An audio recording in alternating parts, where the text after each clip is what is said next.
Warning, the following video has flashing lights and also includes content that may be deemed inappropriate for some viewers. Viewer discretion is advised.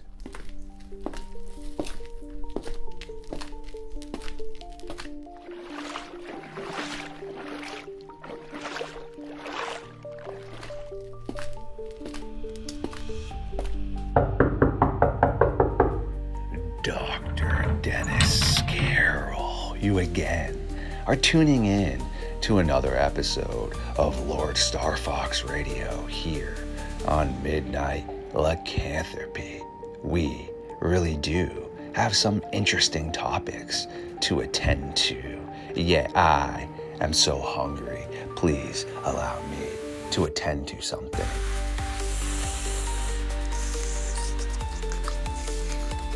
Well, that was very much appreciated and well deserved.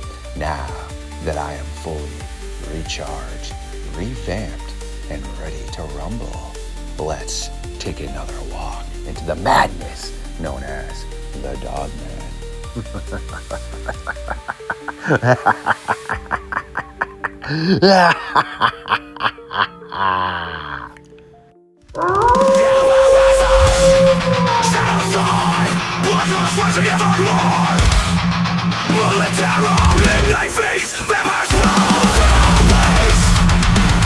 Stood up. I said, oh my god, it's a werewolf. And everybody in the car freaked out.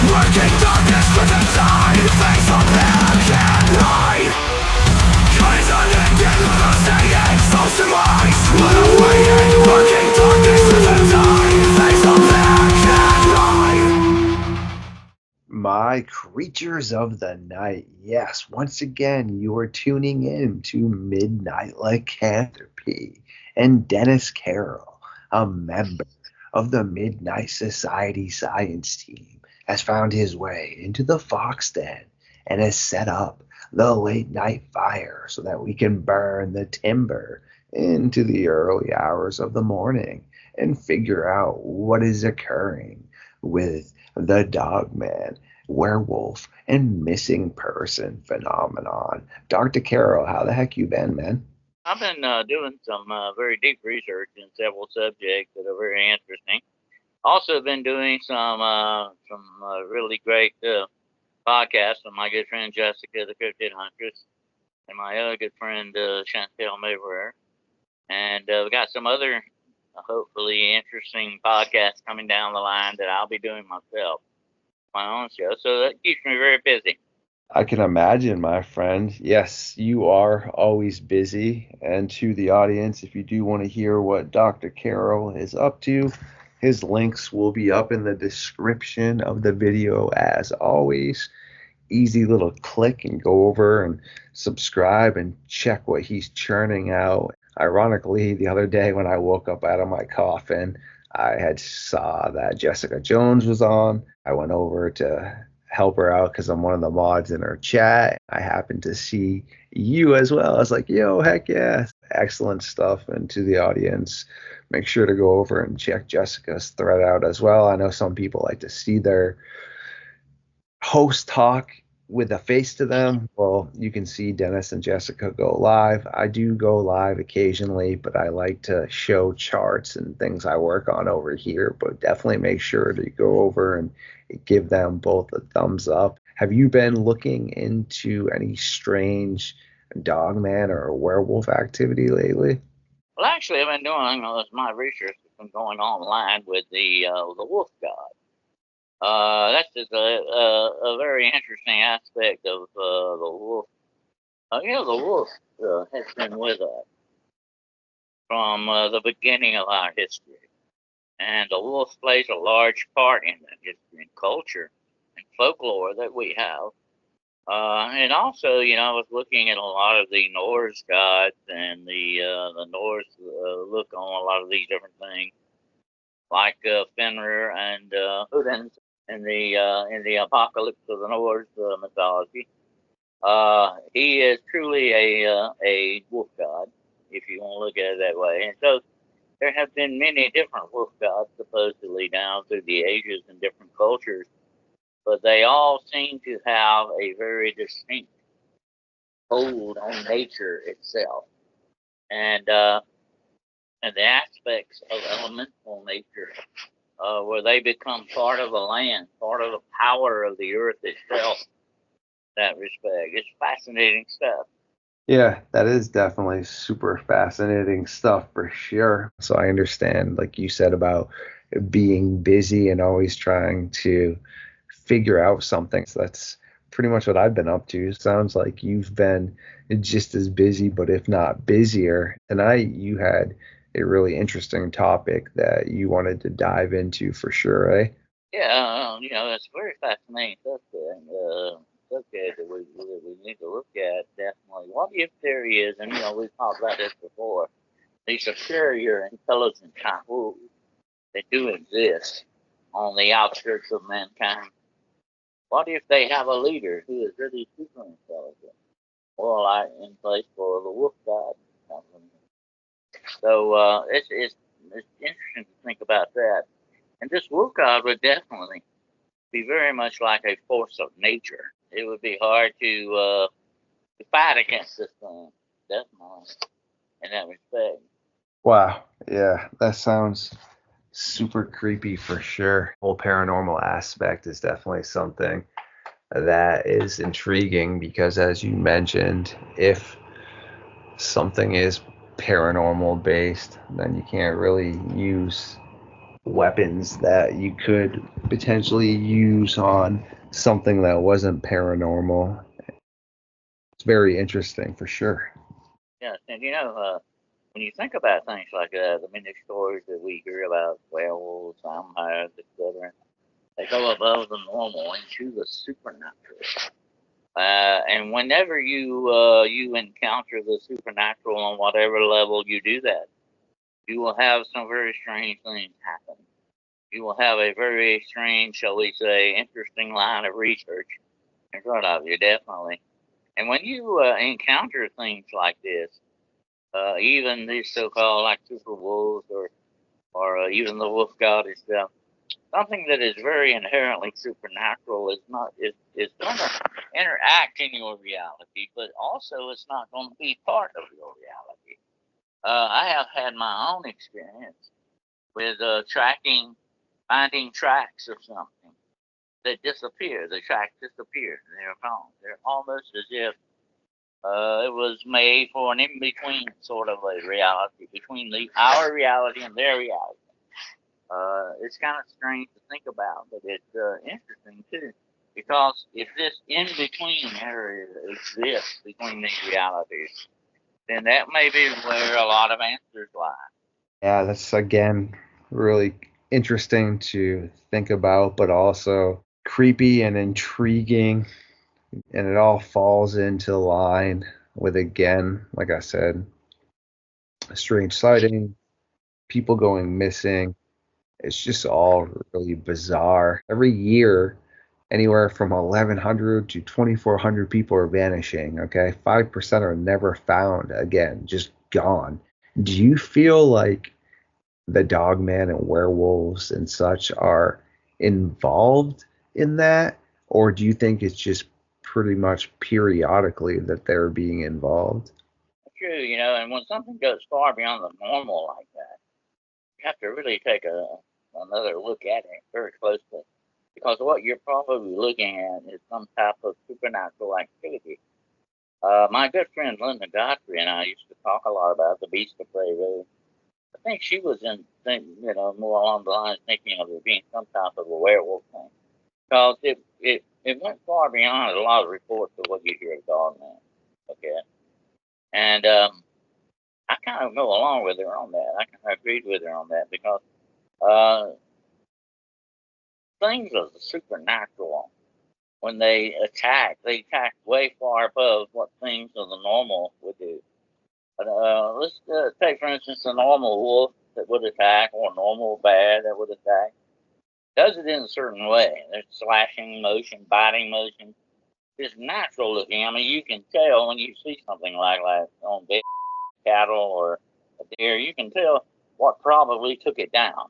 You see something like what would be the work of maybe a monster bear or werewolf or something like that.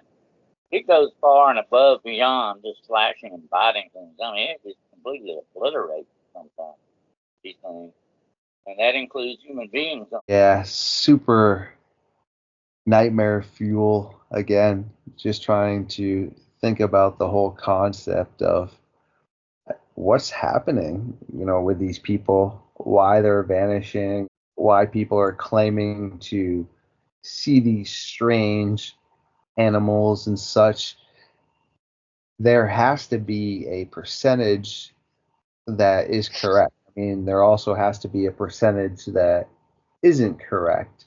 Yet, I'm just so baffled as to what is occurring. There are indigenous lores speaking about how they legit moved out of certain areas of the forest because of interactions that were negative with Bigfoot, Dogman, and things like that. And they legit still don't go back to these areas even this day and age. A lot of these areas, too, are in national parks and very remote spots, which could be ironic, but I don't really believe in ironic. I believe that there is a correlation as to why they specifically stayed and removed themselves from those areas and why now people are missing in those areas. That's true. I mean, there are patterns that you look for, even with missing people and so-called attacks against people. There are definite patterns. And you need to connect the dots to kind of understand what may be operating in that area. When you do, we have certain clues that will lead you to certain conclusions. You have to look at them very carefully, but you have to weigh them carefully as well, and make sure that there's some. This is something that goes beyond the natural, something that goes out of the laws of nature itself, the way nature does things, the way it moves through its own reality. If these things go against the laws of nature and the precepts of nature, you have to really look close at it, because there's another factor at work here, definitely. And it may be a factor of extreme darkness in that respect. And there are certain parts of the supernatural that are definitely fall into that category of darkness. You have to really be careful how we deal with these things, because this can be very dangerous, not only physically, but spiritually as well to people that hunt these things. I can only imagine just some of the potential experiences that you've had because you dive into way more than what I dive into, especially with the paranormal aspects. It's mind boggling. Again, it just doesn't add up as to why so many people are missing and people are seeing these strange sightings. It just doesn't make sense. Like Lee Hampa was telling me, one of my guests from Wisconsin, why he has hyena like tracks and has seen a hyena like Dogman in Wisconsin. It's creepy as heck because I've been speaking about hyenas kicking around for quite a long time. Really makes me again wonder fully what's going on here. My favorite quote is one of my own making, and it goes like this: I believe in the impossible because I believe in the possibility of possibilities. And I think that anything is possible along these lines. You know, here's one other aspect: they may not be things that are subject to our nature. They may be from other dimensions. They may be from other realities beyond their own. They may have wandered here or may be passing through here. I mean, the possibilities are endless. Think about this. The Earth itself may be a crossroads to a lot of different dimensional type beings and things. I'm writing a book right now called Cryptology, study of monsters, things of nightmare. And when I began to write this book, which really began to write itself, I began to find the different aspects of things, that go way out there, beyond things that you normally would not think about. And I'm talking about far beyond werewolves, vampires, monsters that we know of, into the realm of monsters we could only hope, might say, dream of or imagine. When you get into that area, things get very, very freaky. Yes, they do, for sure. Do you think these creatures are hungry when they are destroying people's livestock and such, or do you think it's just out of entertainment and humor? Because every predator I know eats its food. I don't just cook food myself and not eat it, all right? Or when you're expanding energy to definitely hunt it and such, it's just pretty baffling as to why they aren't consuming it. Like Lee was telling me, the Beast of Bray Road comes literally and just throws deer carcasses all around his property, but it's not eating it. Is it because it's really not hungry and it finds that funny, or does it actually eat that type stuff? Well, I think, mankind is inherently, arrogantly confident about some things that we should not be. And one of those is the fact that we are on probably the menu, okay? Without a doubt, I think there are things that hunt mankind. I've seen evidence of this.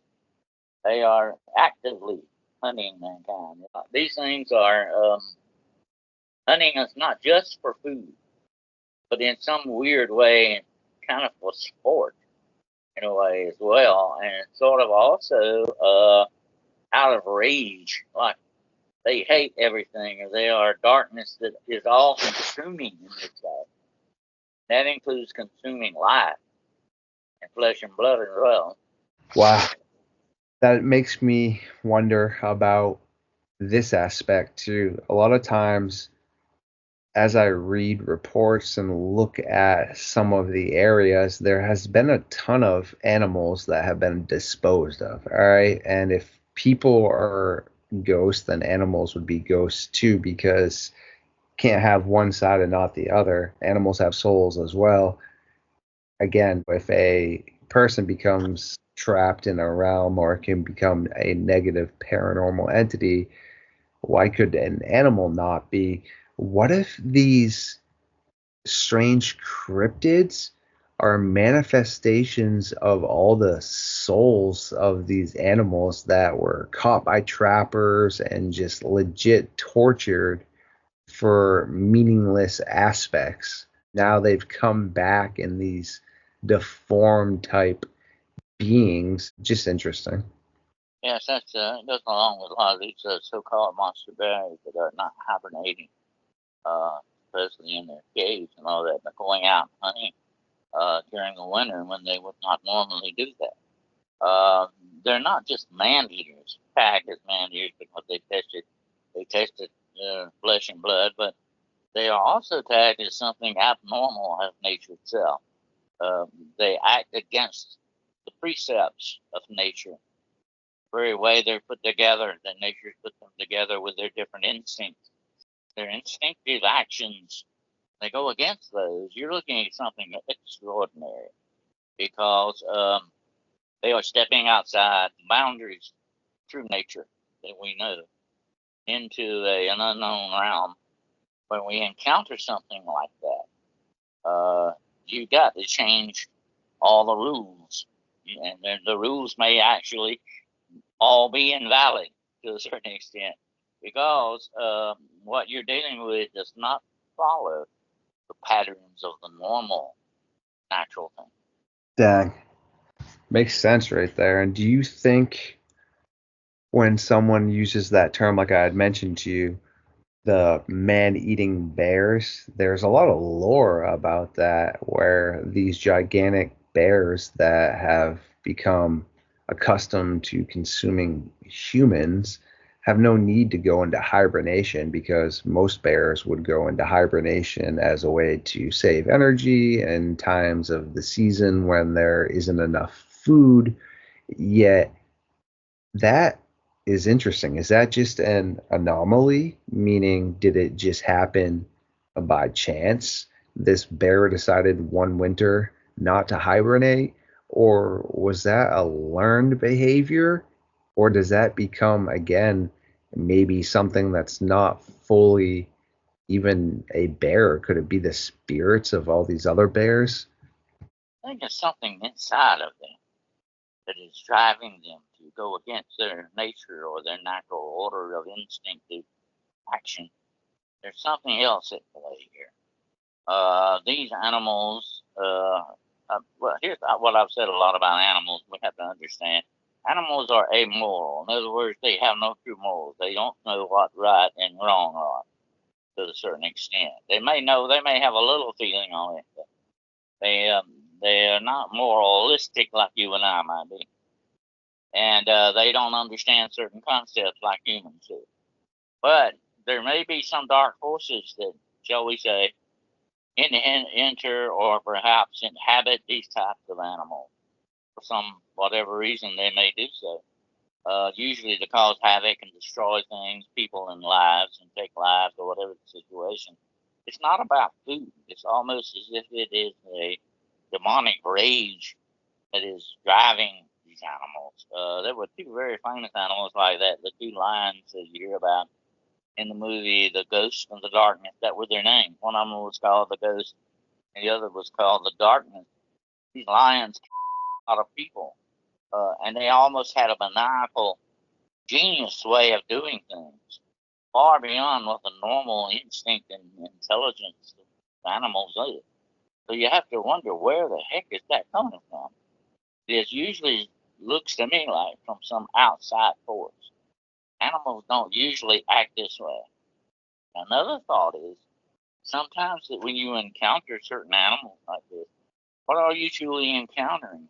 Are you encountering, and I believe that all animals, all things that live, have a spirit. Could you be encountering a spirit of these things instead of the real thing? Sort of like the ghost of a bear or something like that, or that is out doing these things. You have to wonder. You've got a lot of different possibilities on this. But it is very, very strange territory. Absolutely. Yeah, there's a ton of different aspects, like you said, to look at and try to figure out why things are occurring, how it all falls into line with whether it's paranormal or is it extraterrestrial or is it spiritual or is it physical.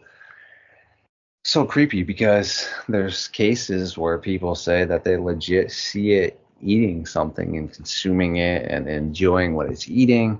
But then there's so many other cases where seemingly it's just causing carnage out of sheer enjoyment or banging on people's windows or acting like it wants to open their doors. I mean, realistically, if this thing is a super predator, there's no reason why it couldn't just break your window open or rip the side of your car off if it really wanted to. It seems like it's doing it out of humor, which is why I asked you that, because one of my other guests, same thing, said he feels like it plays games with him all the time. Well, I think too, you got to consider the other factors that go beyond nature into the supernatural that we talked about earlier.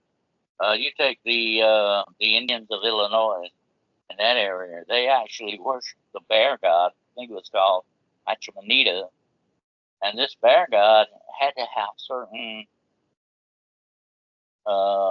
offerings given to it, shall we say. The land, and I've talked about this on Jessica's show a lot. You have to wonder where the line of reality of the real things beyond myth and legend and reality really begins in these certain cases like that. But there have supposedly been, through the years, a lot of people who have encountered these things that were, worshipped by the older tribes of people and stuff like that, that knew a lot about this stuff. And they would not talk a lot about this because talking about it gets its attention. And they definitely don't want to do that. I've talked to a lot of indigenous people about skinwalkers, so on and stuff like that. They don't want to talk about that.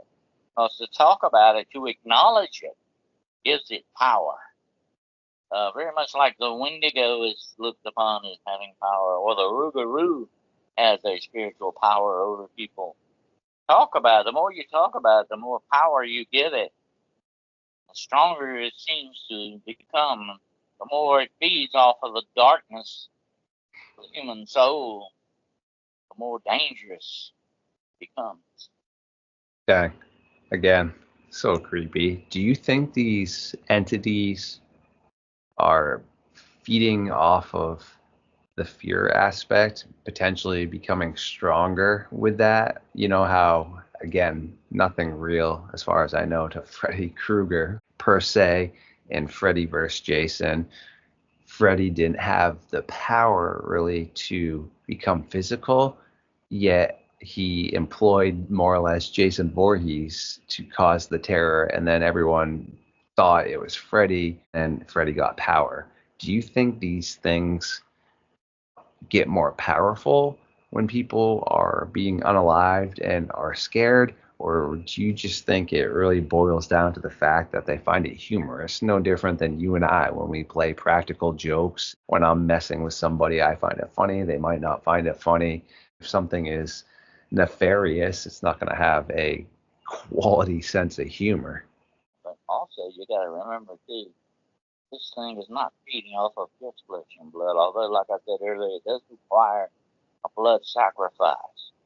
You sort of trigger it, it's time to pull the trigger on it. But after that, it begins to feed off of the darkness of the human soul. The things that the evil that's inherent in us, the darkness that we already have, it is attracted to this darkness outside of itself. And this darkness, this external darkness, makes itself stronger off of that negative part that we issue forth out of our emotions, out of our intellect, out of certain things that we do in certain ways of our being. This thing, once it becomes strong enough, off of this darkness, off of this negative vibration, or whatever you want to call it, once it becomes strong enough, feeds off of this, I think it then can transcend into real reality. I think this gives it the power to do that to a certain extent. I think they're always looking for this energy, and that's what they are. They eat energy. They're looking for energy. They really are attracted to the dark and what we would call, the sinful part of ourselves, or whatever name you want to give it. They're attracted to that. They feed off of that, and then they begin to feed off the very essence of the soul itself. It's almost as if they can never get enough of this darkness. The more they get, the more they want. This is what makes them so very inherently dangerous to mankind itself. And it also makes it very supernatural in its aspects to deal with. It goes beyond the things of nature and the natural order that we know. It kind of goes outside the laws of nature. And that, my friend, is never usually a good thing. Again, excellent stuff. As I could see how that would not potentially be a good thing. As we are starting to kind of near home base here, do you think there are any good versions of these Dogman or werewolves? Meaning, I'm just going to use examples, something like in Teen Wolf with Michael J. Fox, or Wolfen with Jack Nicholson, where he wasn't really bad in that.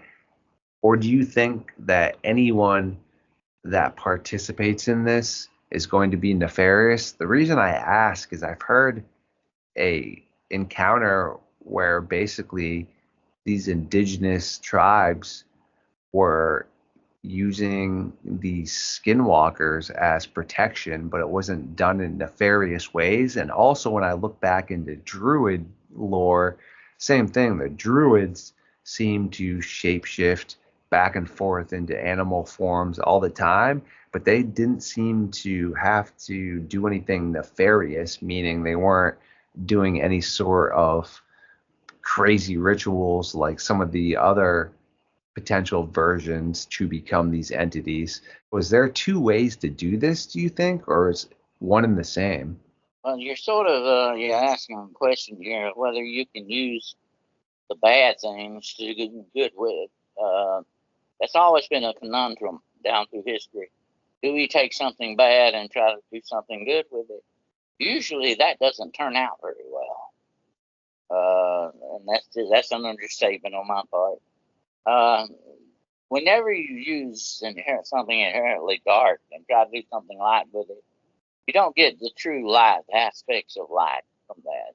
You don't get true goodness from that. Okay, you get sort of a compromised situation in that way. I would rather go with the true goodness of something than to have a little bit of the bad mixed in it for the bad purposes. You can try to do things. Look at the Hounds of God. These are supposed to be a sect of monks that can turn into werewolves. Yes. Supposedly to use the werewolf abilities for good. But I don't see how that would turn out good in the end, because they're going to slip sooner or later, and they're going to go over into the dark that they are. Darkness holds sway, my friend, over things with a great power. And once that darkness is almost like an infection in many ways. You hear about werewolves biting someone, and they become werewolves later. They have the curse of the werewolf on them then. They have been infected by werewolfism, or lycanthropy, as we call it. They have been infected by it. It is an infection of darkness. And so you have to, you cannot take something that has a natural nature of darkness, turn it into light, usually. That doesn't usually work well. You need to work with something that already has the true nature of light and goodness about it. That's the way to go, usually. But these things can be used, and have been, and still are used in dark witchcraft as guardian-type spirits. They have been used by the indigenous people as guardian-type spirits. They have been used by the Druids, and the list goes on and on and on. Look at the Irish werewolves. They are considered to be guardians more than things of darkness. But what is their true inherent nature? They will always be true to that, whatever it is, whether it be darkness or light. I love how you knew the references I was referring to, because, yes, the Irish claimed it was to protect their family and loved ones and their villages from intruders, these sectors of monks, these indigenous tribes using the skinwalkers as a way of defense and positive aspects. Creepy because, like you said, if it is really truly coming from a negative manifestation, no matter what, it's going to be hard to turn that to something that can potentially be good. Funny example is like in Supernatural, Crowley, right? Crowley isn't good.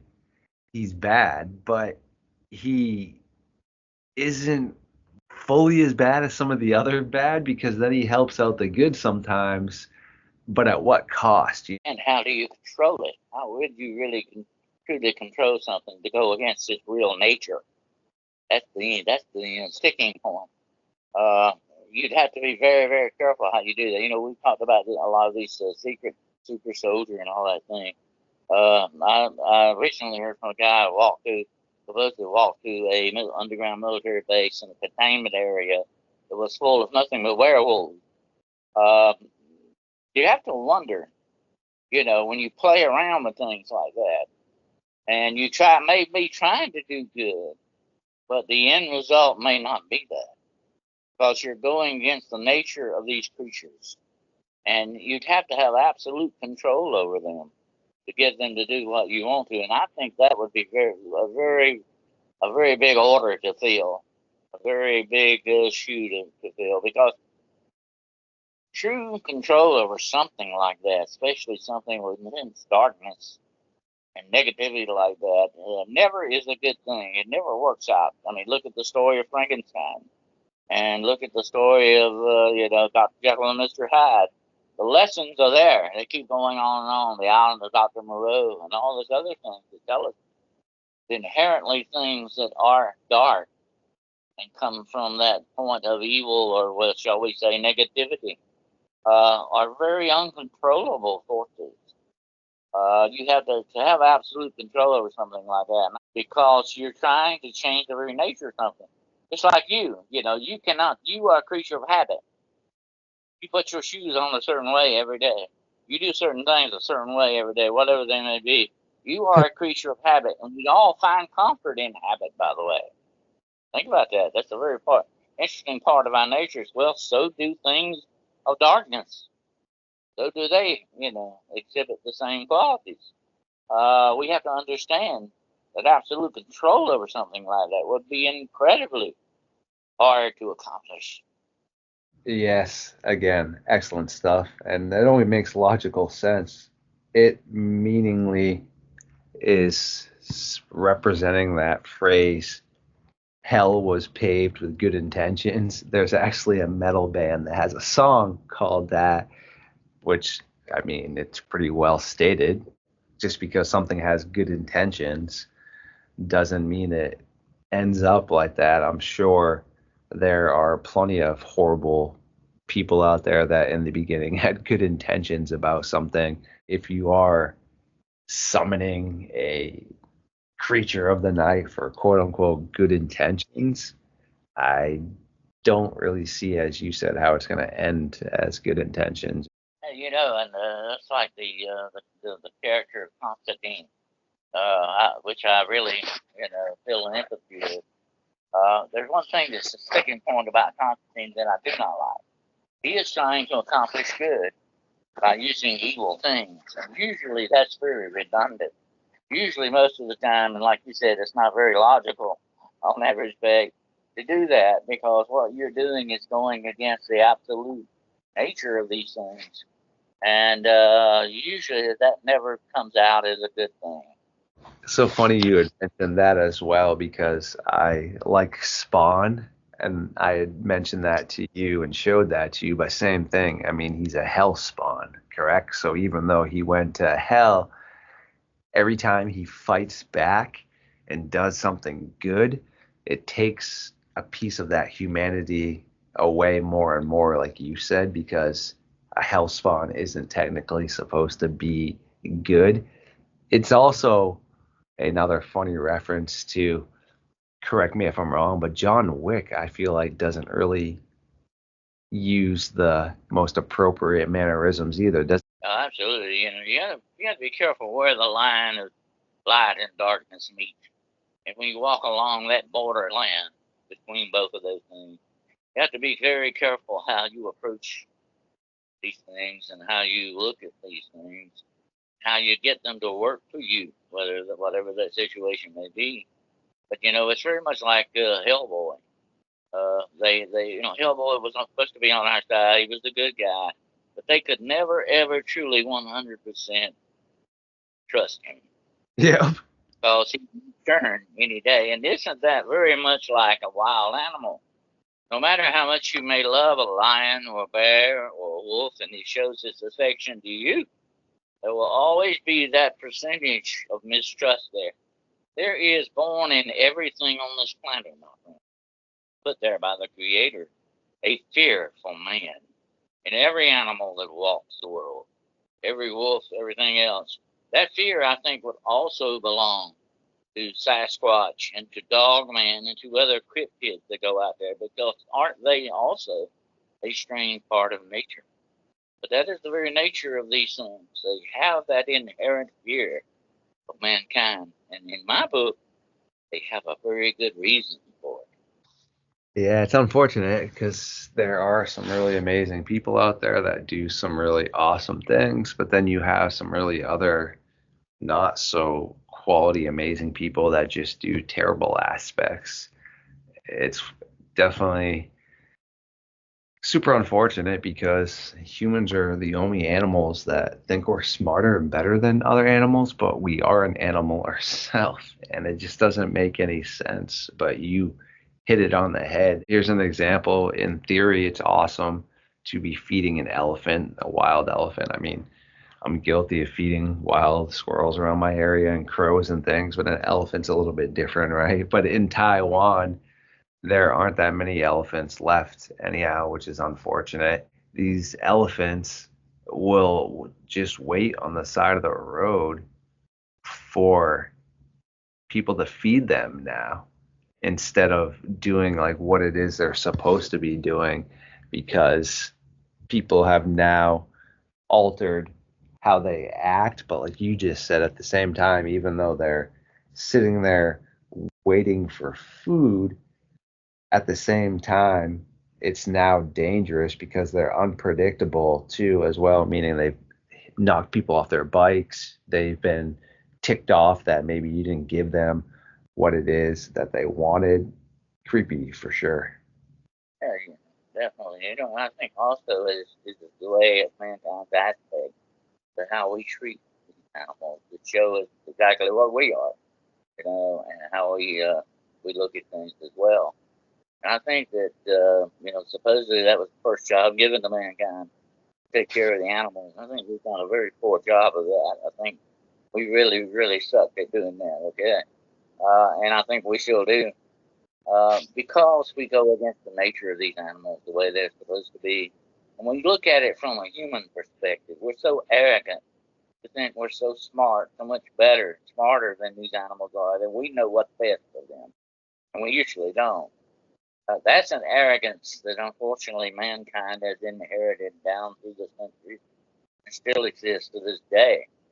And we need to get away from that. That's just like, people that dress up animals in human clothes, dogs or cats, and kind of make them look like that.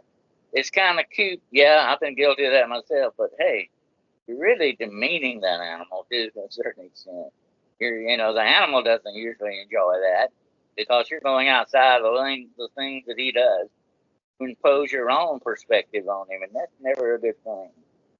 So anyway, when I look at animals like that, I think that we have really dropped the ball when it comes to our animal friends and the animal kingdom that we share this world with, that we are part of on this world. And I think without a doubt, we should begin to turn toward a more natural approach to all of these things, and take it by ear, take it very cautiously, because we want to help and not hurt. That is the number one rule that we should be going by and living by. Excellent stuff there, Dr. Carroll. Well, is there anything else you'd like to touch base on tonight before we let you get rolling? Well, I think that if you're going to be a monster hunter, you definitely want to know your monster. You want to know him inside out. You want to know how to track him, how to trail him, what to do if you find him. That's the main thing. You got to really study your subject and be on top of the game, or you might be under it the wrong way. Excellent stuff again. Well, to the audience, this will be the conclusion of the meeting for the Midnight Society. It is the early hours of the morning, and Dr. Carroll needs to attend to other things. Yet myself, being a creature of the night, well, what is sleep? But thanks for hanging out with us tonight, Dennis. I appreciate you, man.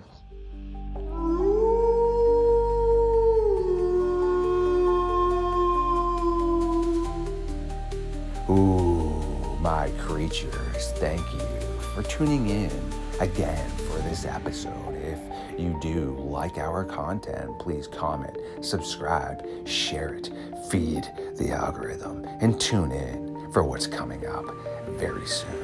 See you on the next one.